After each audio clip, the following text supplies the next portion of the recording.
Assalamualaikum warahmatullahi wabarakatuh. Selamat sore, salam sejahtera bagi kita semua. Semoga sahabat-sahabat semua selalu dilimpahi rezekinya oleh Allah Subhanahu wa taala. Amin amin ya robbal alamin ya. Sore hari ini ya, saya ingin mereview alpukat Markus ya. Alpukat terbesarnya Indonesia ini masih Markus ya. Segede ini ya. Wajah saya bisa diperbandingkan ya. Wajah saya, ini kepala saya ya. Bisa dibandingkan ya, sahabat ya. Betapa besarnya alpukat ini ya. Nah, jadi sampai hari ini ya, alpukat terbesar di Indonesia itu masih ditempati daripada yang jenis Markus ya. Itu memang belum ada tandingannya sampai hari ini ya. Jadi alpukatnya gede, rasanya mantap ya. Itulah alpukat Markus ya. Itu kenapa kalau saya ditanya-tanya masalah rekomendasi tanam ya. Jadi memang ini jenis Markus ini sudah kita uji ya. Di 0 mdpl sampai di atas 1000 mdpl memang masih mantap ya. Untuk itu, untuk kontur-kontur atau apa ya, musim di Indonesia ini memang jenis Markus ini memang sangat cocok ya untuk tanah-tanah yang ada di Indonesia ya. Jadi itu kenapa saya selalu ketika ditanya, Pak, lahan saya sekian mdpl-nya, kontur tanahnya sekian, bicara masalah cuacanya begini gitu ya, panas atau yang bagaimana, itu selalu memang saya merekomendasikan dua jenis biasanya, aligator sama jenis Markus ya. Karena itu kita sudah melalui fase uji ya, uji lahan ya, baik itu mulai 0 mdpl sampai di atas 1000 itu memang masih dua jenis ini masih memang sangat adaptif ya dan produktif ya. Artinya memang produktivitasnya bagus, produktivitasnya besar, dan sekali lagi kalau bicara market hari ini ya, terutama untuk hipermat ya, hipermat atau supermarket yang gede, itu memang speknya itu diantaranya memang menghendaki ya berat minimalnya itu 6 on ya, atau 7 on lebih bagus ya, itu minimal ya. Artinya dua jenis yang saya rekomendasi, jenis aligator dan Markus, itu otomatis ya dapat diterima oleh hipermat besar Indonesia ya. Tidak usah menyebutkan hipermat mana, yang jelas kalau di Indonesia itu hipermat, sahabat-sahabat semua sudah tahu lah ya. Nah, terus terang memang tidak semua, meskipun grade-nya itu 7 on ke atas, itu memang tidak semua bisa diterima. Artinya memang dari awal sudah dikondisikan, dalam artian memang bagaimana cara petik yang benar gitu ya. Karena alpukat ini bagaimanapun ya, kalau di hypermat gitu bisa sampai berhari-hari, mungkin bisa berminggu-minggu ya. Nah, itu kenapa syaratnya kalau bisa diterima itu selain berat minimalnya harus nyampe ya, itu cara petiknya harus bener ya. Yang pertama memang tangkai ini harus kita sisakan ya, kemudian nanti di tempat pengemasan di Batu Jawa Timur sana akan dipotong barang sesenti lah ya, itu dari titik buahnya ya. Untuk itu cara petiknya pun nggak boleh serampangan ya, jadi nggak boleh gantol-gantol gitu, nggak boleh ya, harus memang pelan-pelan petiknya, karena ini nggak boleh ada benturan ya. Karena alpukat itu apapun jenisnya kalau kena benturan nanti cepat menghitam ya di tempat titik benturannya itu ya. Jadi sahabat ya, sekali lagi saya memang seringkali saya merekomendasikan dua jenis, yaitu aligator dan Markus ya, karena memang adaptif, produktif ya dua item ini, dan sangat-sangat mudah perawatannya ya. Jadi nggak perlu perawatan yang super ekstra pun, dua jenis ini sudah sangat terbukti produktivitasnya, dan juga secara marketnya sudah sangat siap ya. Jadi memang saya seringkali merekomendasi dua jenis ini karena memang secara market sendiri sudah sangat siap ya. Karena apapun usaha kita, kalau marketnya masih nyari-nyari itu juga susah ya. Artinya kita sudah investasi banyak, dalam jumlah yang tidak sedikit dan dalam jumlah materi yang banyak juga ya. Kalau marketnya masih nyari-nyari kan ya repot ya.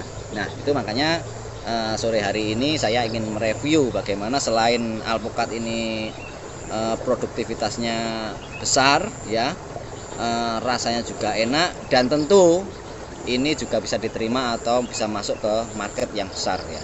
Nah tadi sudah saya belah ya, ini jenisnya Markus ya, alpukat terbesarnya Indonesia ya. Bandingkan antara tebalnya buah daging ya dengan bijinya ya, yang hanya segini ini ya.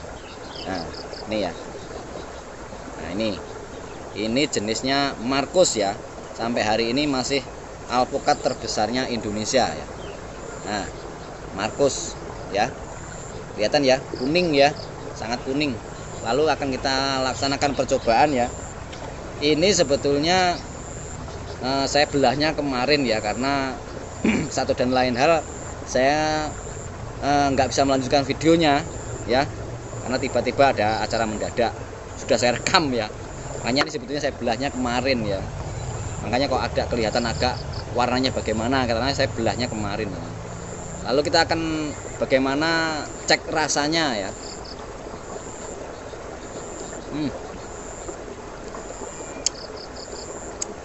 Jujur saya akui ya, memang kalau alpukat jumbo itu identik dengan kandungan air ya.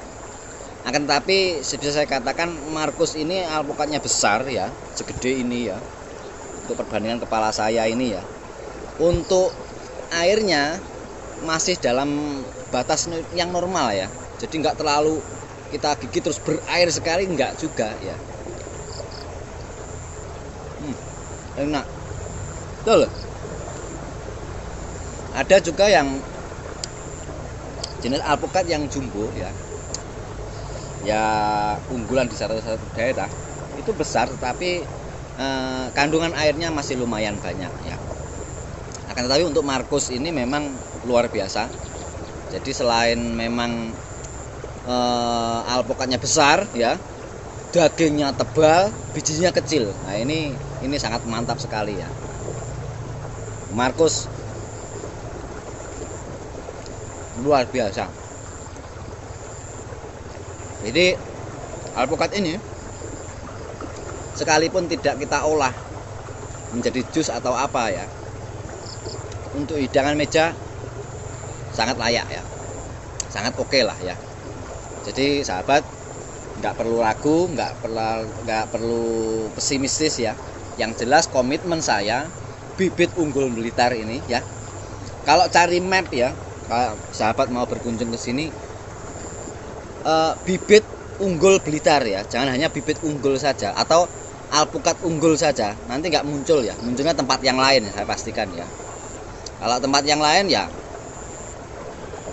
pasti bibitnya lain ya. Kalau di saya ini, kalau cari di map bibit unggul Blitar, itu poin pentingnya ya.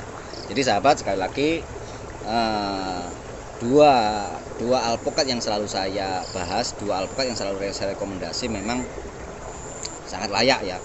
Jadi dari segi produktivitas, dari segi adaptasinya, dari segi daya tahannya terhadap hama, itu dua item itu memang luar biasa ya. Jadi sekali lagi saya berpesan kepada sahabat tentang kalau mau budidaya alpukat sukses, kalau mau berkebun alpukat sukses ya, awali dari pemilihan bibit yang berkualitas, pengolahan lahannya yang bagus, serta perawatannya yang maksimal. Sahabat bisa kontak WA yang saya terakan di video ini ya. Kalau mau konsultasi apapun yang berkaitan dengan alpukat, monggo silakan. Saya aware ya, saya sangat terbuka. Silakan sahabat mempertanyakan segala hal yang berkaitan dengan budidaya alpukat ya. Atau mungkin kalau sahabat mau detail, silakan kalau mau berkunjung ke tempat kita ya. Mau pelatihan apapun sifatnya free, gratis 1000%. Nah, itu ya.